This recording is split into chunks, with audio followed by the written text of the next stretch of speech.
Hello, beautiful people of the internet. How are you doing today? My name is Jackie and welcome back to my YouTube channel. Today's video is going to be the start of another Agatha Christie solve along where me and my subscribers try to solve an Agatha Christie mystery together. And the book we're trying to solve in this one is A Murder is Announced, one of the Miss Marple mysteries. Today's video is going to discuss chapters 1 through 8, and I must confess, I don't understand what's happening. So if you were hoping that I would have all the answers already, I do not. But let's talk about what we learned in this first section, some random theories, and I look forward to seeing what you all think in the comments. If you have read this before, please don't spoil it because that would ruin the fun for everyone. At the beginning of this book, we are in this fictional village named Chipping Cleghorn, and an announcement appears in their local paper, the Gazette. The announcement says, "A murder is announced and will take place on Friday, October 29th at Little Paddocks at 6:30 p.m.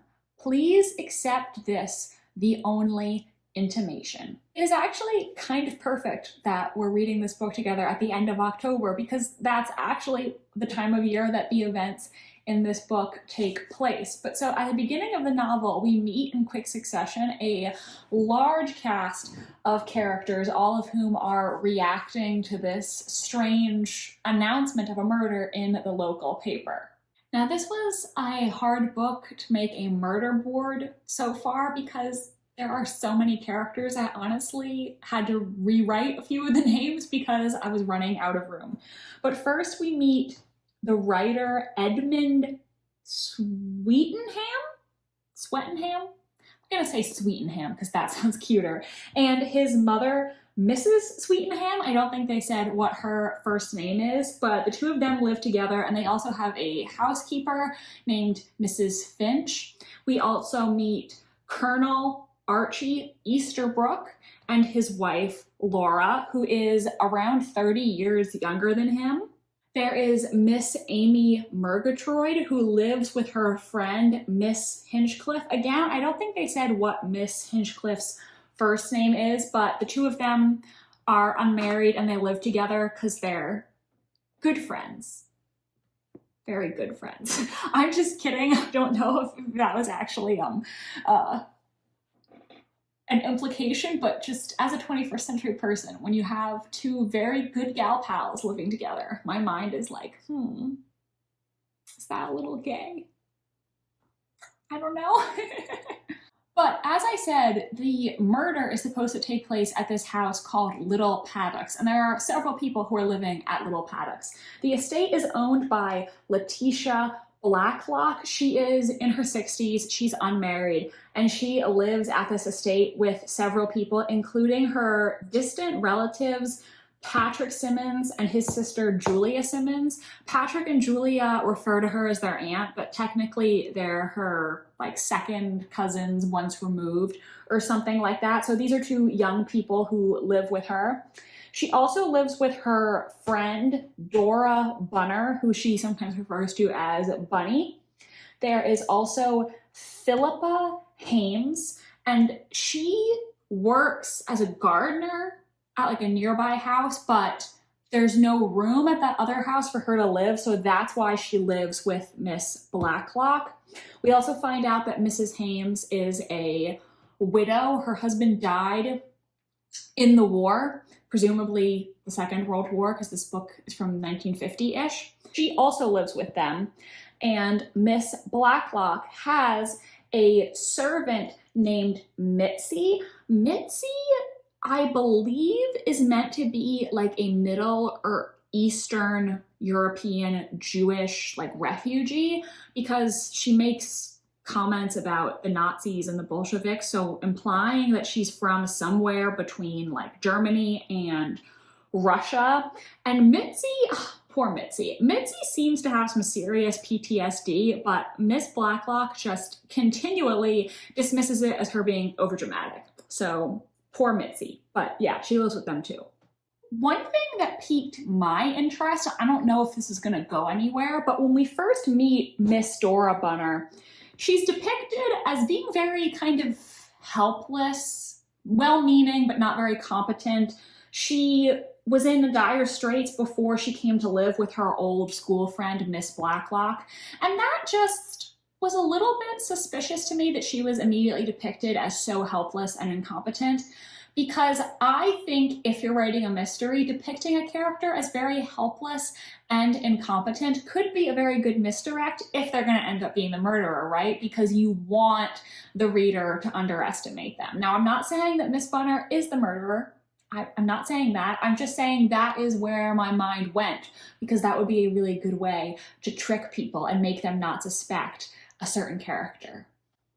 So, it is October 29th. It is approaching 6:30 p.m. This is the time that the Gazette said the murder was going to take place. And all of these characters who we previously mentioned are all at Little Paddocks. The other characters have all come to Miss Blacklock's house to see what's up. And Miss Blacklock, she tells everybody, you know, I have no idea about this. I didn't put this in the newspaper.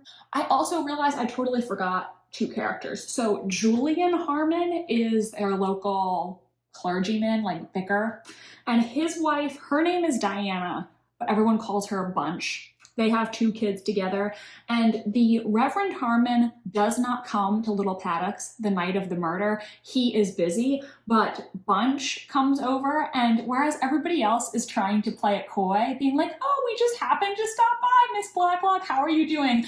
Bunch immediately comes in and is like, is the murder started yet? So that was funny.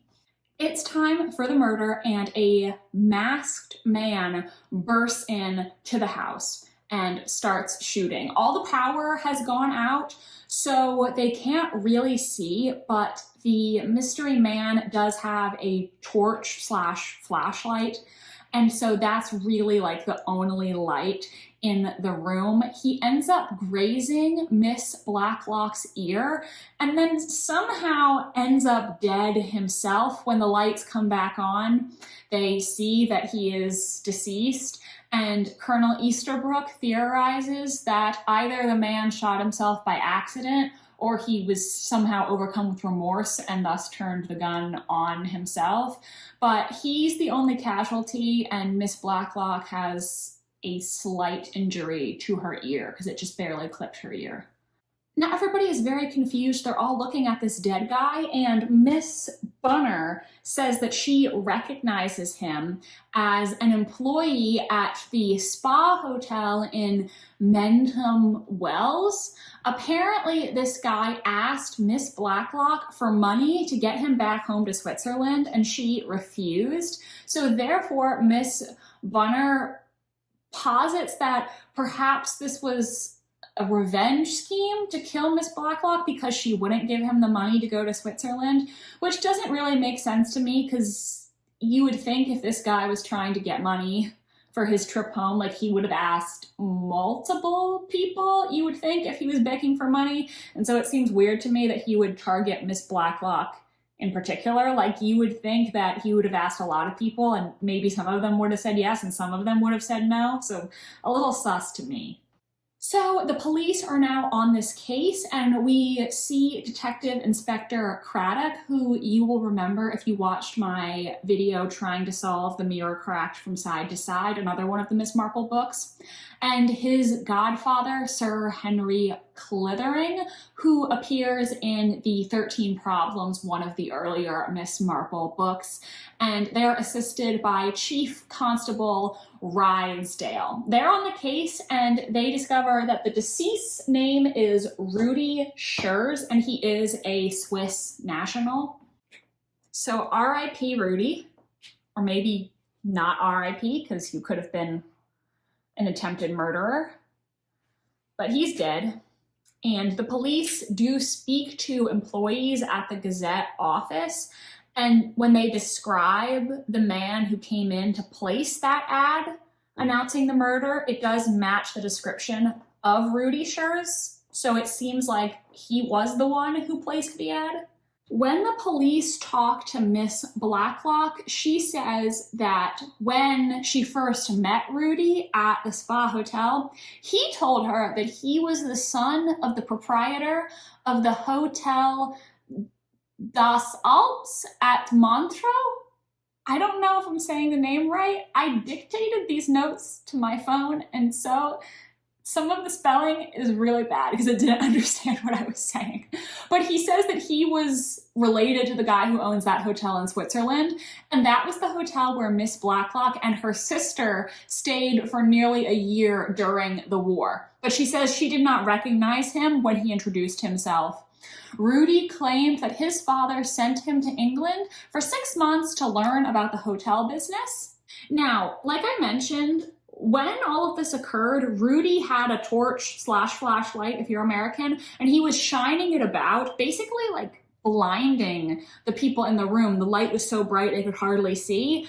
And my first thought was, well, what if he's been told that there's a particular person that he needs to kill, right? And so he's shining it about, trying to find the proper target, which would imply that it's not Miss Blacklock, because if they've actually met before, he would have recognized her on sight. That was just my first thought, just letting you know. So one thing that I think we should talk about with our theorizing is what would compel a killer to do something like put in a newspaper announcement for the crime they're about to commit. Because when you think about it, it doesn't really make a lot of sense, right? It would make it so much easier for you to be caught. So we need to think psychologically, why would someone do that? Option one is it could be somebody who is just an egomaniac, somebody who is so confident and they believe that they're going to get away with it, someone who wants to show off and wants attention, who wants to attract an audience for their crime, someone with those kind of like narcissistic traits. And there's actually a section on pages 81 to 82 where Colonel Easterbrook, he basically voices this theory and gives his description of what he thinks psychologically the killer would be like. So this is his quote. "Why does this fellow put that advert in? Psychology. He wants to advertise himself, to focus attention on himself. He's been passed over, perhaps despised as a foreigner by the other employees at the spa hotel. A girl has turned him down, perhaps. He wants to rivet her attention on him.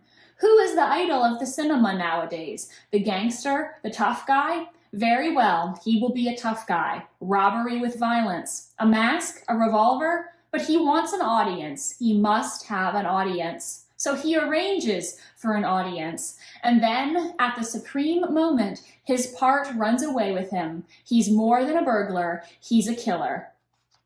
So that's what Colonel Easterbrook thinks. And that to me does make sense. If it's somebody who, for psychological reasons, wants an audience, that would explain why they're putting that advert in, even though it would probably be easier to get away with the crime without doing that. But I think there's another thing that we need to consider, and that's opportunity. Placing the advert in the newspaper attracted a bunch of people to Little Paddocks, people who were not originally going to be there. So I think you also have to consider, was the killer trying to arrange a scenario to bring one of those people to him or her, trying to lure their target somewhere so they would have the opportunity to kill them? I think that's another realistic possibility for why they would have placed the advert. Because if the goal of this whole thing was just to shoot and kill Miss Blacklock, this is her house. She was gonna be there. The killer wouldn't need to bring all of these people to the house just to kill Miss Blacklock. Like, that would just make it harder for them to get away with the crime. She would have been there anyway. But if they were trying to lure one of the other guests to a place where they would have the opportunity to kill them, that would make more sense. So we're then at the part of the book where Miss Marple comes on to the scene. She reaches out to the police because she was actually staying at the spa hotel around the time of the murder. She met Rudy, and Rudy tried to alter one of Miss Marple's checks to cheat her, basically. He changed the 7 to a 17, thinking that a little old lady like Miss Marple would be easy to pull the wool over her eyes. But of course, we know that she is very shrewd, and she noticed. Miss Marple theorizes that someone put Rudy up to this crime and suggests that perhaps Rudy didn't even fire the revolver at all. After all, the people in attendance said they were blinded by the light from the torch, so they didn't actually see Rudy fire the gun. They saw him come in, they were blinded by the light, and then the gunshots went off. So really, they were just putting 2 and 2 together. They were making an assumption that Rudy was the one shooting, but nobody actually saw him shooting.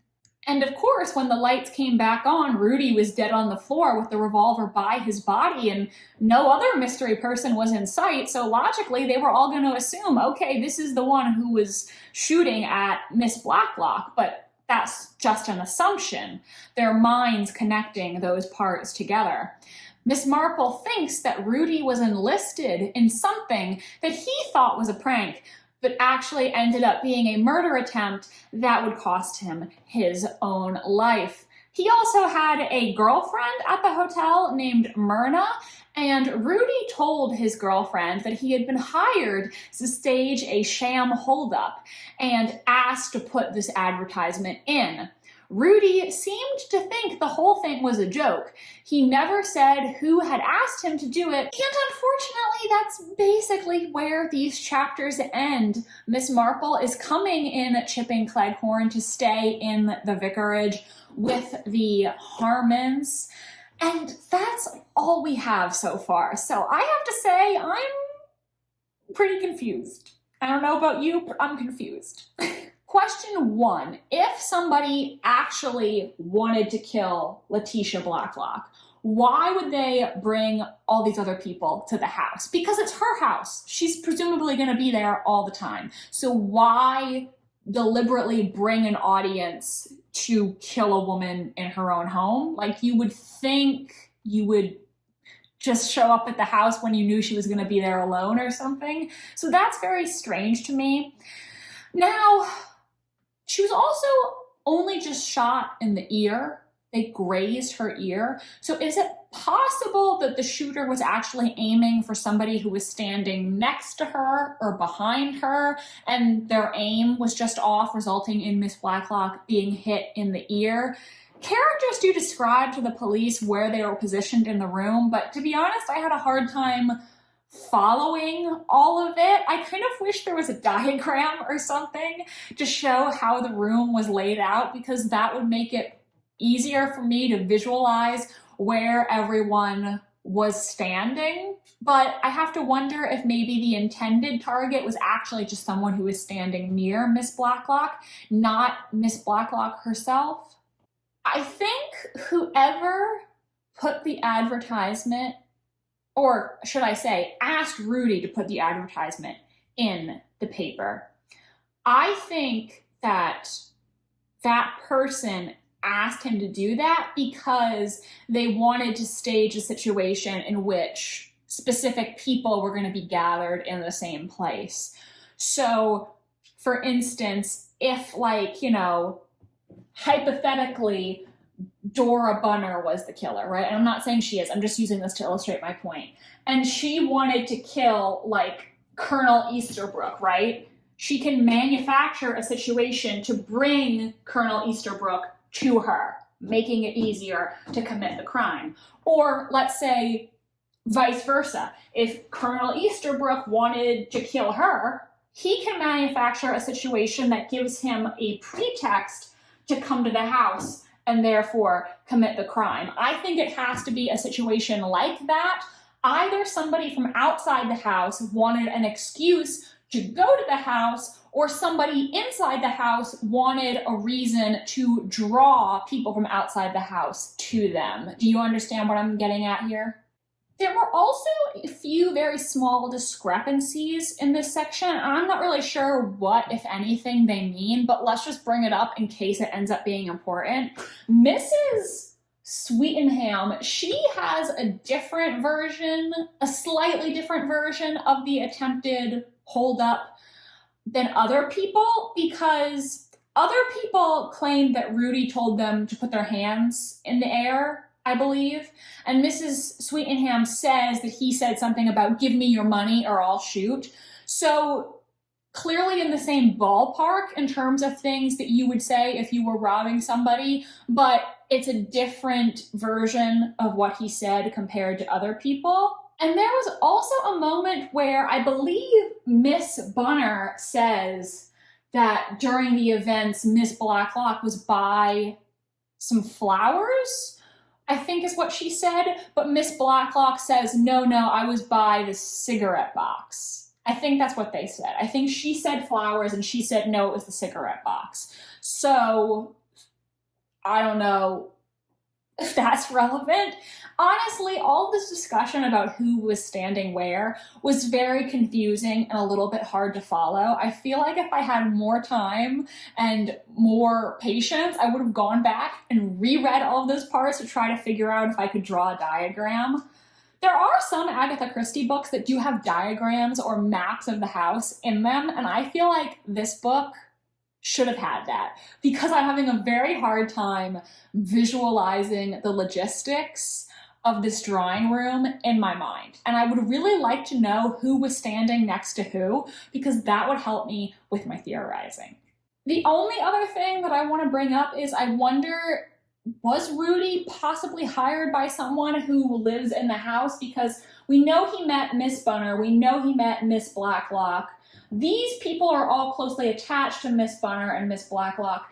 It would kind of be a hell of a coincidence if, say, one of the Easterbrookes, one of the Harmons, one of the Sweetenhams, Miss Murgatroyd or Miss Hinchcliffe, like just so happened to hire this guy who knows Miss Blacklock to commit the crime, right? Like that would just be a hell of a coincidence if out of all the people they could have enlisted, they chose that guy. Whereas if it was Miss Blacklock, if it was Miss Bunner, if it was somebody closely connected to them, that would make more sense because like if you were gonna enlist a hitman, for lack of a better term, or an accomplice, you would maybe go to someone who you kind of know, who you think would be interested. Like you would go through a kind of mutual connection. You wouldn't go to some random guy you've never spoken to in your entire life and you know nothing about them and be like, hey, would you